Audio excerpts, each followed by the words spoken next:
మీ business ఏదైనా మీ ఊర్లో promotion చేయాలంటే అది సుమన్ టీవీతోనే సాధ్యం. ఇప్పుడే సంప్రదించండి. ఈ నగరకల్ పోలీస్ స్టేషన్ పరిధిలో ఒక సెన్సేషనల్ మర్డర్ జరిగింది. దీనికి సంబంధించి అంటే డబుల్ మర్డరు. అయితే ఇది ఒక అక్క అంటే సొంత అక్కే అన్నని తమ్ముడిని చంపడం జరిగింది. చంపడానికి కారణం మేము ఇప్పటి వరకు ఇన్వెస్టిగేషన్ చేసిన దాని ప్రకారం ఎస్టాబ్లిష్ అయింది ఏంటంటే ఈ అక్యూజ్డ్ అండ్ డిసీజ్డ్ యొక్క నాన్న టీచర్గా పనిచేస్తూ రీసెంట్గా జనవరిలో చనిపోవడం జరిగింది. చనిపోయిన తర్వాత జనరల్గా వీళ్ళకి ఆశ కలిగింది రిటైర్మెంటు, అదే డెత్ బెనిఫిట్స్, చనిపోయిన తర్వాత గవర్నమెంట్ ఎంప్లాయీకి వచ్చే బెనిఫిట్స్ సుమారు ఒక 60-70 లక్షల వరకు ఉన్నాయి అనేటువంటి ఆలోచన వాళ్ళకి వచ్చి దాని మీద ఒకరికొకరు డిస్కస్ చేసుకొని పంచుకుందాం అని అడిగే క్రమంలో ఈ అమ్మాయి నాకు కూడా ఇవ్వండి షేరు, ఈ అమ్మాయి కూడా భర్త వదిలేసి ఉంది, సో నాకు ఇవ్వమని అన్న క్రమంలో ఈ అమ్మాయికి మేము ఇవ్వము, నీకు ఇచ్చే సమస్య లేదు, నీకెందుకు ఇస్తాము, మేమిద్దరమే పంచుకుంటాం అన్న క్రమంలో గొడవలు స్టార్ట్ అయ్యి చివరికి వీళ్ళు ఒకరికొకరు ఈ అమ్మాయిని వాళ్ళిద్దరు కలిసి చంపడానికి ప్రయత్నాలు జరిగే క్రమంలో ఈ అమ్మాయికి ఆ విషయం మళ్ళీ వాళ్ళ తమ్ముడే బై నేమ్ దుర్గా, అతను అక్క నేను ఎలాగైనా వేసేస్తాము అన్న, నేను కలిసి వేయాలనుకుంటున్నామని ఒకరోజు మందు దాగి చెప్పిన దాని మీద ఈ అమ్మాయికి ఆలోచన కలిగి ఈ అమ్మాయి ఆల్రెడీ భర్తను వదిలేసి దాదాపు 2-3 సంవత్సరాల నుంచి వేరే ఈ ఏటు ఇతను వెనకున్నటువంటి అతను ఆ దానయ్య అనే అతన్ని పెట్టుకోవడం జరిగింది. పెట్టుకొని ఈ కుర్రోడు సహాయం కూడా తీసుకుంది ఆ అమ్మాయి. వీళ్ళిద్దరికి కూడా డిస్కషన్ జరిగితే ఈ యాక్చువల్గా ఇతను నీకు రావయ్యి ఎందుకు అంటే లేదు ఎట్టి పరిస్థితిలో నేను తీసుకోవాలి, వాళ్ళని చంపైనా తీసుకుంటాను, నువ్వు అడ్డం రావద్దు, నువ్వు నాకు సహాయం చేయించాలని చెప్పి వీళ్ళిద్దరి మధ్య ఒక వడంబడికి జరిగింది. దాని ప్రకారం ఈ అమ్మాయి ఎలాగో నన్ను చంపేస్తారు కదా, ఇంక వీళ్ళని చంపేయాలని మనసులో పెట్టుకొని పోయిన నెల 26వ తారీఖు నాడు వాళ్ళ తమ్ముడిని బాగా తాపిచ్చి ఈ యొక్క గోరండ్లో పోయే కాలంలో మెడకి చున్నీ వేసి లాగేసి, ఎవరితో లాగిందంటే ఈ అబ్బాయి ఇంకొక 2 మైనర్స్ ఉన్నారు పిల్లలు, ఆ పిల్లల సహాయం తీసుకొని చెరువు పక్క గట్టిగా లాగేసి చంపేసిన తర్వాత ఎలా తీసుకెళ్ళాలి అంటే ఆ కాలువలో వేయడానికి వీళ్ళు చంపిన దానికి 1 కిలోమీటర్ 2 కిలోమీటర్ల దూరం ఉంది, ఎలా తీసుకెళ్ళాలనే దాని మీద ఈ అమ్మాయి ఉంచుకున్నటువంటి వ్యక్తి దానయ్య బండి ఉంది, మోటార్ సైకిల్, దానయ్యకి ఫోన్ చేసి దానయ్య మోటార్ సైకిల్ కావాలంటే నీకు ఈ టైంలో అవసరమా అంటే పంపియానంటే అతను తీసుకొచ్చి బండి ఇచ్చి బండి మీద తీసుకెళ్ళి కాలువలో పడేసి వచ్చేసారు. అది ఏమైందంటే ఆ కాలువలో వేసినటువంటి బాడీ కొంచెం దూరం ప్రయాణించిన తర్వాత అక్కడ బాగా జమ్ము అది బాగా పట్టుంది, చాలా ఎక్కువ పట్టుంది, దాని కిందకి వెళ్ళి బాడీ అక్కడే ఇరుక్కుపోయింది. సో అందువల్ల ఆ బాడీ ట్రేస్ కాలేదు, ఎవరికి బయట వాళ్ళకి ఎవరు చూసే పరిస్థితి లేదు. అదే టైంలో మా వాడు కనపడటం లేదని కంప్లైంట్ ఇచ్చేవాళ్ళు కూడా లేరు, ఎందుకంటే అతను అన్న యాక్చువల్గా మా పోలీస్ డిపార్ట్మెంట్లో కానిస్టేబుల్గా చేస్తూ ఉన్నాడు. అతను ప్రస్తుతం బొల్లాపల్లిలో చేస్తూ బాగా తాగుడికి అలవాటు అయిపోయి ఈ మధ్యకాలం అంతా మెడికల్ లీవ్లో ఉండి ఈ ఇష్యూస్లో ఉన్నారు. సో అతను కూడా మా తమ్ముడు ఏమయ్యాడని గత 26 నుంచి నిన్న ఆ కానిస్టేబుల్ని చంపేంత వరకు కూడా అతను కూడా కంప్లైంట్ చేయలేదు.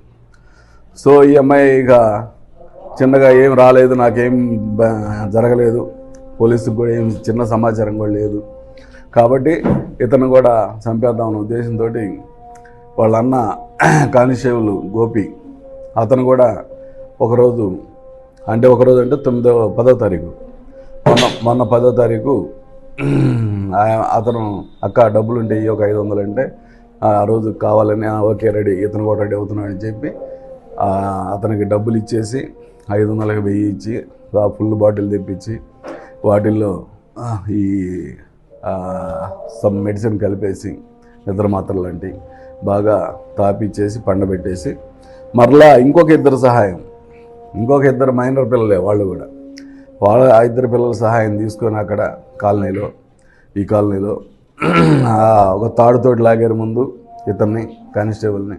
ఆ మెడ సరిగా అది తెగిపోయిందంట.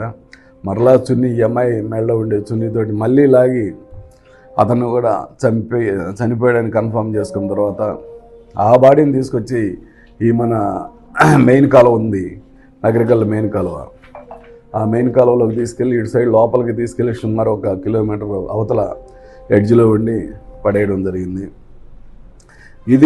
ఈ బాడీ చిన్నగా వెళ్ళి మా లిమిట్స్లోనే ముప్పాళ్ళ పోలీస్ స్టేషన్ పరిధిలో బాడీ ట్రేస్ అవ్వడం జరిగింది. లాకుల దగ్గర ఆగితే మా ముప్పాళ్ళ ఎస్ఐ గారు రీసెంట్గా 11వ తారీఖు కేసు కట్టడం జరిగింది ఈ బాడీ మీద.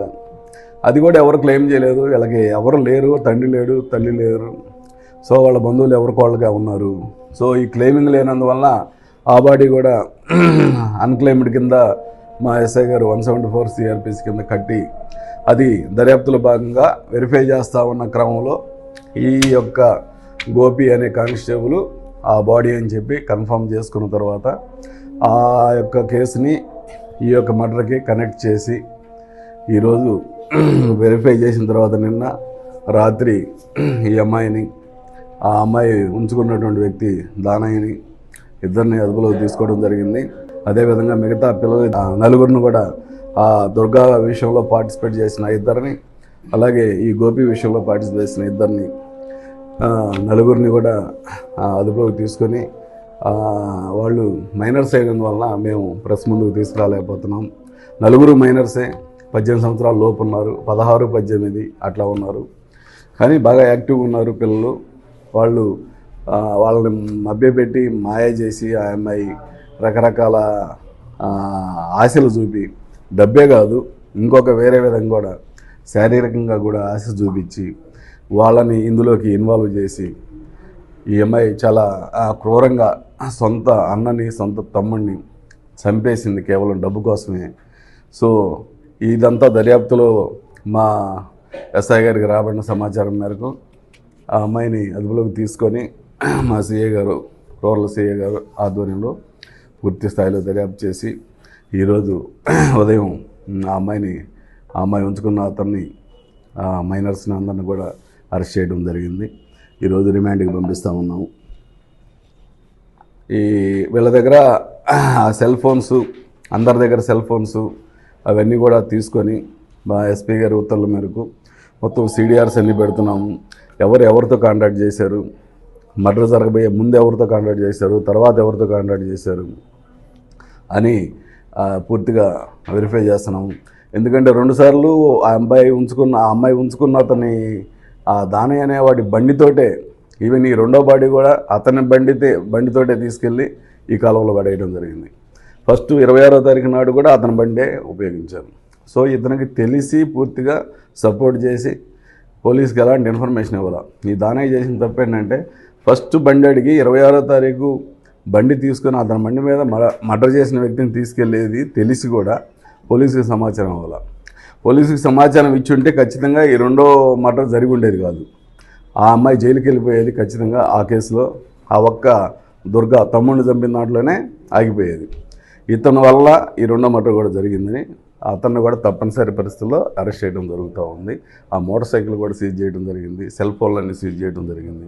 ఇవన్నీ కూడా మేము కాల్ ఎనాలిసిస్ చేసిన తర్వాత ఇప్పుడు వరకు వచ్చిన దర్యాప్తు మేరకే కాకుండా ఇంకా ఎవరైనా ఇందులో ఇన్వాల్వ్ అయ్యారా, ఈ అమ్మాయికి ఎవరు సపోర్ట్ చేశారు, ఏ విధంగా సపోర్ట్ చేశారు, అది కూడా ఫర్దర్ దర్యాప్తులో సిఏ గారు డిసైడ్ చేస్తారు. Thank you.